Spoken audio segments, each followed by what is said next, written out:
মিশনে যাবার আগেই অভ্রর কাছে গিয়ে ক্ষমা চাইল পরমা। হ্যাঁ বন্ধুরা, এমনটাই দেখতে পাবো আমরা অনুরাগের ছোঁয়া ধারাবাহিকের আগামী পর্বগুলোতে।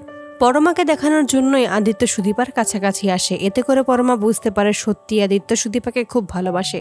তা না হলে সুদীপার এত কাছে আসতো না আদিত্য। দূর থেকেই আদিত্যর সমস্তটাই লক্ষ্য করে। মনে মনে ভাবে, আমি তো শুধু এটাই চাই, তুমি আমার দাদার সাথে সুখে থাকো। আমি আমার বড়দাকে কোনোদিনও কষ্ট পেতে দেব না।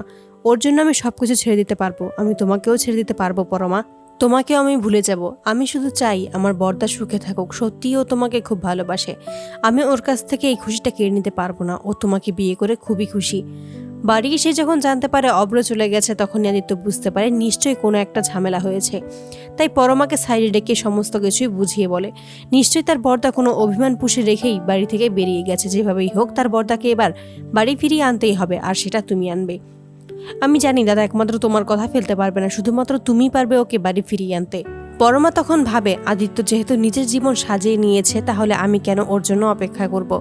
এবার আমি আমার সংসারটা খুব ভালোভাবে গুছিয়ে নেব। অপরদিকে অভ্র মিশনে যাওয়ার জন্য তৈরি হয় আর বারবার পরমার কথাই ভাবতে থাকে। ঠিক সেই মুহূর্তেই সেখানে পরমা এসে হাজির হয়।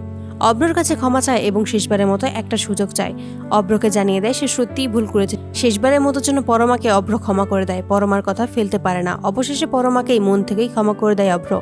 তো বন্ধুরা, তোমরা এটাই তো চাওয়ার জন্য এভাবেই মিশনে যাওয়ার আগেই যেন অভ্রর কাছে যেন ছুটে আসে পরমা এবং সেখানেই যেন অভ্রর কাছে ক্ষমা চায়। কমেন্টে জানাও। আর নিয়মিত আপডেট পেতে আমাদের চ্যানেলটি এক্ষুনি সাবস্ক্রাইব করে পাশে থাকো। ধন্যবাদ।